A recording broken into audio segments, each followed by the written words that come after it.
First of all, thank you very much for taking the trouble to be here on a Saturday evening, winter evening with all the smog and the traffic and all that. I deeply appreciate that. Let me introduce briefly myself and the distinguished members here. I am Jay Prakash Narayan. I represent Foundation for Democratic Reforms and Lok Satta movement, non-partisan movement for political, governance and democratic reforms, absolutely above parties, above partisanship. And we have an impressive track record in the country. I don't want to go beyond that. If you wish, you can Google us and so on and so forth. To my left is Sri Krishnamurthy, a distinguished former Chief Election Commissioner, a man who upheld great constitutional values and integrity. To my right is Dr. M. Govindarao, a very distinguished economist and an expert on federal finances, union state finances, and member of the 14th Finance Commission. To his right is a member of your fraternity, my dear friend, Maithili Bhusnarmark, formerly in the editorial position in Times of India and later I think Financial Express and later freelance, very dear friend. I'm grateful that she joined us. And to the left here is Mr. Surendra Srivastav, a valued colleague in the Foundation for Democratic Reforms and Lok Satta movement. The reason why we are here with you, I'll briefly mention, and then a brief presentation, and then the distinguished dignitaries here will make a few comments, and then we'll take questions. We believe that India is poised for reasonably good economic growth rate thanks to two factors. The first is successive governments since 1991 have paved the way, built the foundations of infrastructure, better fiscal management, delicensing of industrialization, dismantling the old license permit quota Raj, unleashing the productive energies of the country, promoting competition and choice, and in general enhancing productivity and efficiency in the country. But the second factor, perhaps even more crucial, is global climate is favorable to us. The world is afraid of China and China's rise, whereas they see India as a relatively speaking a soft power, which would be much more conducive to global public good. And we have an opportunity. But this economic growth is not our birthright. It is available, but it's not something that will happen automatically no matter what we do. The reason why in a national roundtable, a group of very eminent experts across the country from a variety of fields, from political leadership, economists, public policy makers, public intellectuals, thinkers, and eminent journalists and editors, we all came together to discuss one impending danger to the country. There are many problems, but some problems are very, very critical, and if we don't address them, India will have no possibility of economic growth in the next 2 or 3 decades. It's as simple as that. It's a matter of life or death for the country. I'll give you a brief background, then we'll give a presentation. The government employees of India, they constitute 3.2% of the workforce of India. The total number of employees in government, they constitute 3.2% of the workforce. Their pension burden, pension alone, is taking away 18% of the total government revenues in India. 18% revenues only for 3.2%, only for pension. I'm not talking of their salaries, other things. World over, we have pension systems, social security systems. Typically, 100% of the workers in the country, includes journalists, cameramen, manufacturing workers in private sector, your service sector workers, everybody. Near 100% of the people get social security or old age pension, but they take away only 15% of the revenues.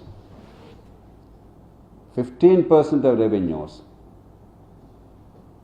and near 100% workers, 18% revenues, only 3.2%. And that's not all. In those countries, that pension is funded. The money is put away by the employee and the employer. In America, we have what is called payroll taxes, 6.2% by the employee, 6.2% by the employer. If it's government, government. If it's the private sector, if it's somebody, private sector. Everybody from Bill Gates to Bill Clinton to ordinary worker to government employee, they all have the same framework. And therefore, the pension is paid not from the tax money, but from the accumulated pension fund. Maithili is telling me, and she must confirm to me, that the grand pension after being a senior editor in very national, eminent national newspapers, she gets now is 1,000. After 30 years as a journalist, I get a monthly pension of 1,000. After 30 years as a journalist, we're all the same tribe.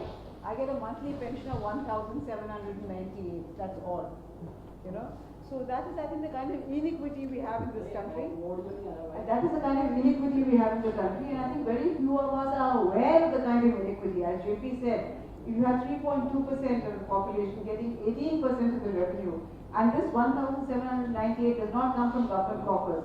It is coming out of my own contributions that I have made over the years.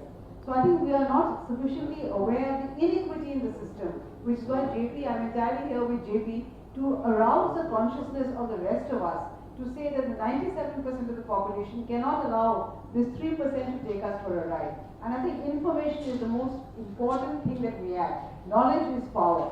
In the absence of knowledge, we have no power. So this is JP's job, to give us the knowledge, to empower us to fight for what is our right. So, the grand total of annual pension that she is getting, Maithili is getting, is about 21,000, 22,000. You know, a state government employee, I am actually citing real numbers. Annual pension is average, I am talking about average. Across the spectrum, there are so many people. Average pension is 6,40,000 rupees. So Maithili, you joined the wrong job. And it's not funded. It's going out of the exchequer, taxes. And if this continues, very soon there will be no money left for anything. Already, if you take the salaries, pensions and interest, in many states, the average is 121% of the government's own revenues. 121% of the government's own revenues is going away in salaries, pensions and interest payments. If you take the total revenues including Government of India transfers, it is still about 80% of the total revenues already. It will reach 200%, 300%, 500% of the revenues. Not in the distant future. Some of us here are a little aged, therefore we will not see that day, but almost all of you will see that day, 2041. It will be 220% of the own revenues. 2050, it will be 294%. So there is an imminent fiscal disaster waiting to happen across the country.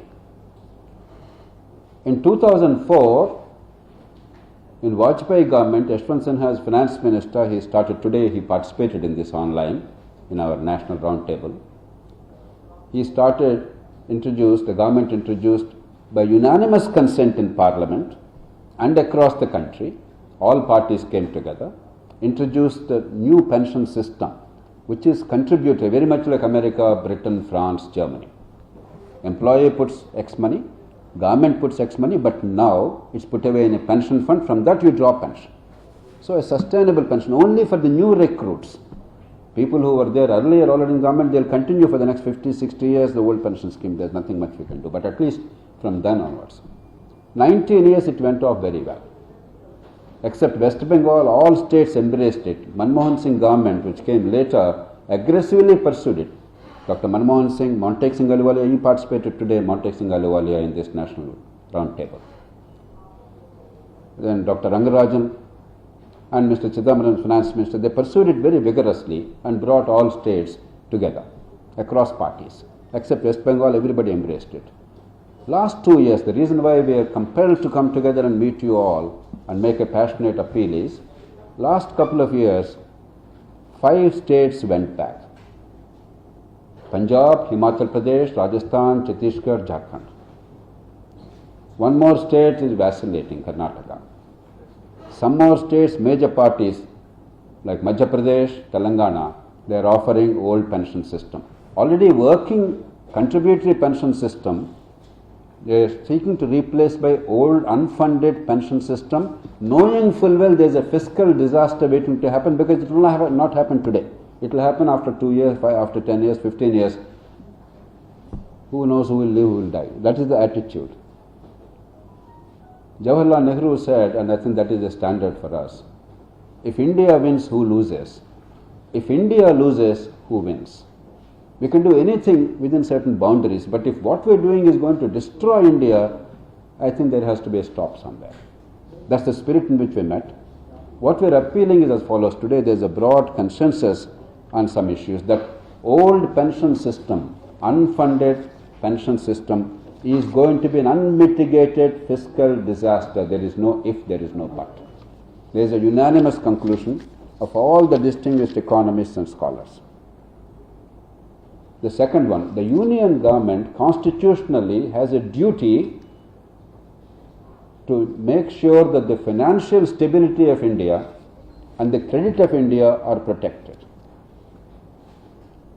The third is, we have to reconcile the employees' legitimate concerns. Employees have a problem, they are part of us, they are part of our country, we respect that. We cannot fight against our own tools. There are legitimate concerns. For instance, if the fund is put away in a pension fund, if we invest it privately, supposing all the money disappears, what will happen? Therefore, I think there is some kind of a program where a guaranteed pension can be assured.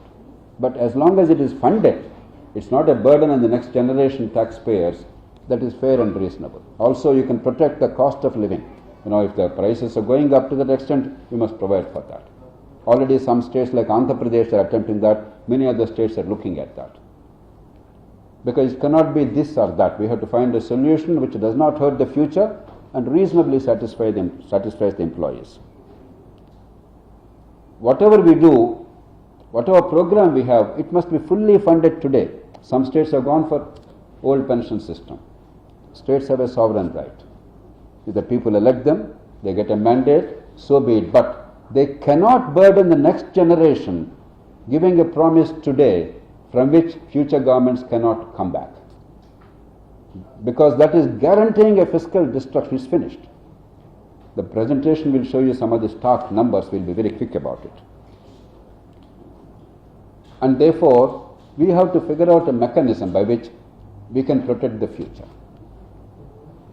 And while price increases must be reflected in increase in the pension, that's reasonable. Each time a pay revision commission comes, you cannot jump up pension also several fold. So much so, the employees in private sector doing the same job today, they are getting only half or one-third of the pension of the retired employees who worked in that capacity 30 years ago. Now, that's not something India can afford. If I get 10 lakh rupees a month, somebody gives me, I will be happy. There's nothing wrong with that. But that's not something Indian taxpayers can afford. Therefore, what we are appealing is 3.2% people cannot be sustained by 97% people. At the cost of 97% people's future in a desperately poor country, we are now yielding to the short-term temptation to somehow get into power, hoping that this extra vote will get us power, because the rest of the 97% people are silent, weak, unorganized, as opposed to 3% who are vocal, strong, powerful, organized. The political parties are afraid of the 3%. They know that they can take the 97% for granted. One last word. This is different from the short-term welfare measures parties are offering, all kinds of free things. In a poor country, you must mitigate poverty. You must help the poor. And that money is going to a large number of poor people, and in the country overall, the efficiency of delivery of welfare schemes is improving. Earlier, 20, 30 years ago, we used to debate all the time leakages, wastage, etc. But now, because of digitization and other things, states and the union are doing a good job of delivering. And the per capita money given is very small still. And any government can restructure it. It's not a legal, long-term, permanent liability. And it is funded today. It is not a promise without payment. Therefore, this is different from the old pension system. So our appeal is to you and through you to the people of the country and to the political parties with great humility. We respect the political process. We respect the parties. Parties represent millions of people, their ambitions, their aspirations, their dreams. We are not people who would go and abuse political process, elections or parties. We are a democracy. However imperfect we are, we must respect the democratic process. So our appeal is, please look out for the 97% of the people of India. Please do not yield to the demands, unreasonable demands of 3% or 3.2% at the cost of the 97%, because a destruction of India is inevitable. I am not, those of you who know me, some of you may know me, I am not prone to hyperbole. Never in my life. I never exaggerate. So if people who are very sober, who speak in very mild tones, who are totally non-partisan, who have a proven record, if they are saying this, I think we would be wise to listen. If we are conditioned every day about who will win and who will lose in this constituency, and that obviously engages the attention, we reduced all politics to 2020 cricket match. Cricket is engaging, interesting, but it's not life. This is life. In a country where 82% of the people are unorganized sector people, without a monthly wage, where a noted, distinguished journalist is getting 2,000 rupees, less than 2,000 rupees a month, we have to have a sustainable method. And that is our powerful plea. We appeal to you, go into numbers, cross-check it, double-check it, talk to any economist of note, talk to significant politicians who held public responsibilities in any political party privately, do your own checking, but please, please let the people of India wake up. The stakes are extraordinarily high. For those of us sitting here, except that young lady and this young man, we won't have another 25 years left or 30 years left. Personally, we have nothing to lose. But the country is going to lose irreversibly.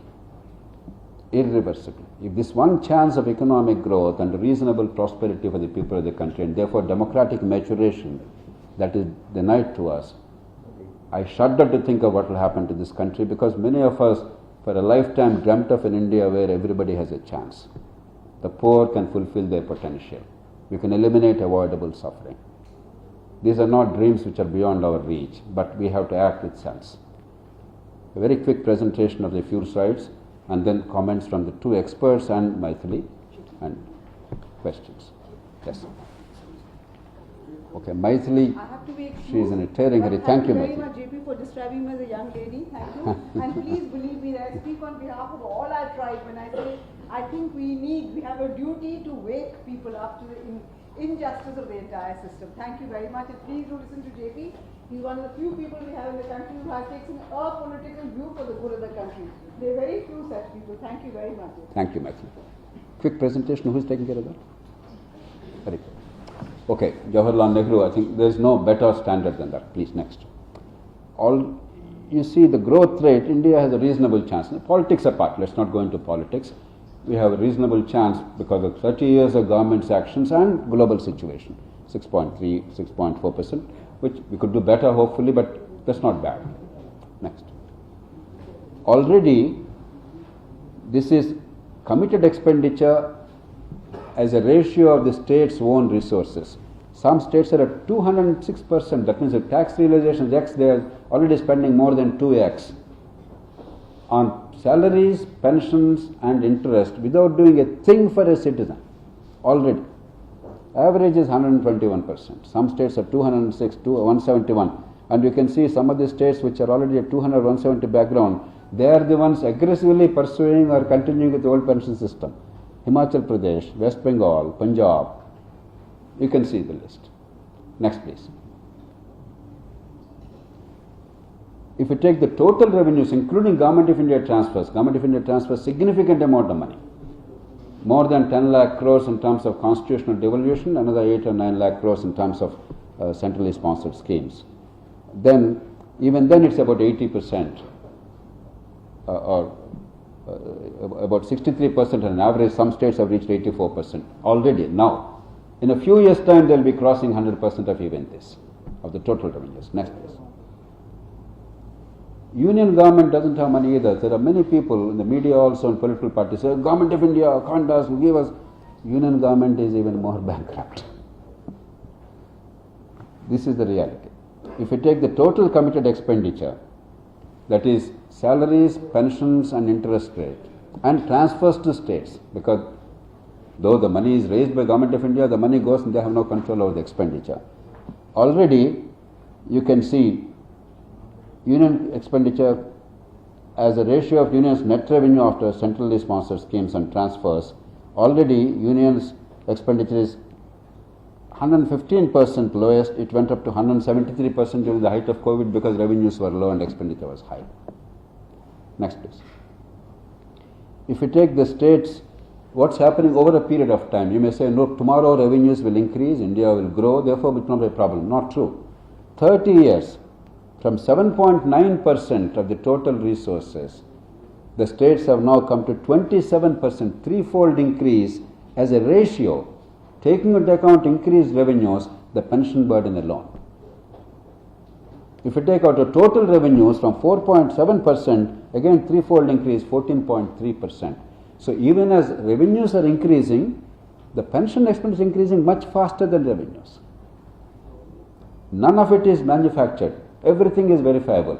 You have, I think, in the kit given to you, all this data. Please verify, cross-check. Next, please. Government of India, if you take only from 2004, ever since the new pension system has come into effect, the pension burden has gone up from 7.9% to more than doubled already. This is only in 17 years. Next, please. In 17 years, states, it increased 11-fold in absolute terms. The pension burden of the states together increased in 17 years 11 times. Next, please. Government of India, in 9 years, for which we have data, it increased threefold in just 9 years. Next, please. Other countries, I already explained to you, other countries all have the system. After all, having dignity and security in old age is a very natural thing. But they fund it, they spend 15% except France, which spends up to 21%, but 100%, near 100% people get it, and it's not a burden on the future. Next, please. So the same thing in a pie chart. In United States, for instance, per capita income is $70,000. Average pension is about $17,000 annual, the Social Security. Whether it's Bill Gates or somebody else, average, this is what they're getting. In India, I already mentioned to you, per capita income is 1,92,000 rupees. Across the country, it is 5,40,000 pension alone, almost three times. Some states, 6,50,000. This is the reason why there is so much of a distortion in expenditure. Next, please. Andhra Pradesh has done a detailed study. They came out also with a guaranteed pension scheme to address the employees' concerns, at the same time protecting the future. They did a detailed study of what will happen if you take up old pension system. Almost all states will be in the same picture. The other states have not done the study. So this gives us an idea of what is going to happen if you go back to the unfunded old pension system. The first one is, as a share of state revenues, today it's 121%, it will go to 745%, 7 times. By 2050 it will be 3 times. By 2040 it will be more than double. As a share of total revenue receipts, it's already at about 68%. 68. It will go to 120 by 2040, 165 by 2050, 463% of the total revenues, only pension burden or committed expenditure, salaries, pensions and interest. This is real. None of it is imaginary, except that it will not happen today, this hour. Fiscal deficit, that means basically the money you have to borrow that year because you don't have the money. You are spending more than you have. That is fiscal deficit. You can go into other things, but it's the money you borrow in any year. It's now at 3% because there are fiscal rules. It will grow to be 4.8%, 6.1% if I'm not mistaken. By 2050 it will be 8.1%. Our norm is no more than 2.5, it must be brought down further. And by the end of the century it will become almost 11%. All this is theoretical. There will be no money, nobody will lend money. Governments will collapse. Neither salaries nor pensions will actually be disbursed. This is a theoretical exercise because well before the stage there will be complete collapse of the country. Debt GDP, already AP is at 38, actually it's 43, 45, but they're as usual off budget loans, but 38 officially stated. It will grow to be 107% by 2050. The norm for the states in India is 20%. We already crossed 20 in most states. And it's going to be 211% by the end of the century. Next please. So this is that burden currently already, 20% most of the states crossed. So rest of it I already explained to you. Always saying is let there be a hybrid program to address some of the employees, for instance, are worried if the money is put in the stock market or something, if it collapses, what will happen? It's a reasonable concern. We can give employees the freedom, we can guarantee a certain floor level that you can't go below that. There are ways of doing it without, but as long as it is funded today, not tomorrow. Because employees, I repeat, I was an employee of government, I worked in government. My father was a government employee, my brother was a government employee, so we are all part of that. It's not a war against employees, it's a war for the future of our country. Next please. So rest of it I mentioned. Union government has an indelible role. Consciously, deliberately, after a lot of deliberation, put provisions in the constitution because I am using the words used in the constitution, the financial stability of the country and the credit of India, they are indivisible. They are not about this state or that state. The country is a whole. We are all great federalists and supporters of decentralization and states' rights. We believe in that. But that cannot be at the cost of fiscal destruction of India. Therefore, there has to be an overarching framework to protect India's future, like we have Reserve Bank to protect the currency value, like we have Finance Commission to take care of the union-state transfers. So, this is not a center-state issue. This is a country's issue. And the rules we are saying must apply to union and the states together, both.